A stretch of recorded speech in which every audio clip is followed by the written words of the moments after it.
Welcome back. We've spent the last two modules focused primarily on employees. But what about you? What are your goals as a people manager? To think about this, let's go back to the people manager value proposition. And let's first focus on this part of the equation. So what do you need to do here? You need to think about what makes your organization make money. Or if you're in a private sector or nonprofit organization, what are the things that your organization is trying to accomplish? How does it serve stakeholders, the public, or some kind of clientele? And then what does your work group need to do to accomplish these organizational goals? Remember, it's ultimately people in the organization, your people in the organization, who are going to determine whether the organization is successful or not by being able to accomplish the things that it needs to accomplish. And then you as a manager, you need to devise a strategy for deploying workers to accomplish the tasks that will ultimately determine whether or not the organizational goals are met. Going back to the people manager value proposition, we have this right side of the diagram. Three very key tasks that any people manager has to do successfully. And each of these will be the subject of a follow-up course to this initial first course in our HRM specialization. And these are tools that you can use to implement the successes of your work group. So in this part of the people manager value proposition, what do you need to do?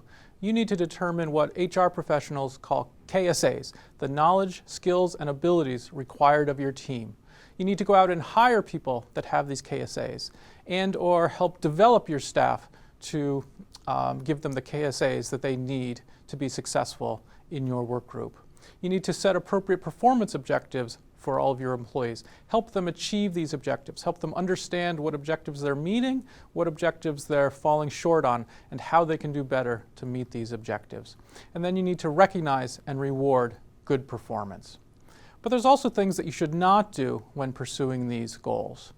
You should not do everybody else's job. You're probably very good at everybody else's job. That's why you've been promoted to a managerial level. But it's no longer your job to do everybody else's job.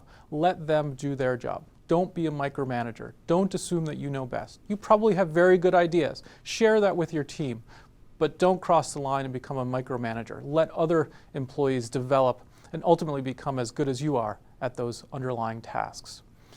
Now, you might find the manager parts of your job stressful. I know I find the manager parts of my job stressful, and I'd like to ignore them.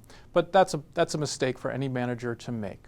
You probably enjoy doing the marketing or the IT or the engineering tasks of your job that you're so good at and that caused you to be promoted to the level that you're at today. But you're now a manager. Don't ignore the manager parts of your job. Also, don't take all the credit. You're trying to build a strong, cohesive team. Spread the credit around and make sure that people are doing things that deserve credit. If you look around at your team and nobody deserves any credit, look in the mirror and decide what's going wrong. And it's your job to help fix it. And in doing all this, don't overlook the importance of humility, civility, and integrity. Now remember, as you do all of these goals, you're not in a vacuum. There's things out there. There's organizational norms. There's organizational culture. Maybe your employees are unionized. That's another part of the environment that you need to deal with.